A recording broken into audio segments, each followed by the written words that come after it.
কপাল খারাপ। নেইমারের কপালটা সত্যিই খারাপ।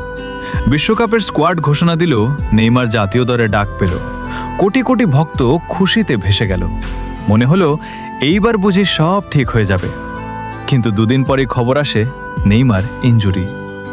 এখন প্রশ্ন একটাই, এটা কি কপাল খারাপ না? নেইমারকে সবাই ছেড়ে গেলেও ইনজুরি তাকে ছাড়ে না। বারবার এসে তার স্বপ্ন ভেঙে দেয়, তার ক্যারিয়ারকে ধীরে ধীরে থামিয়ে দেয়।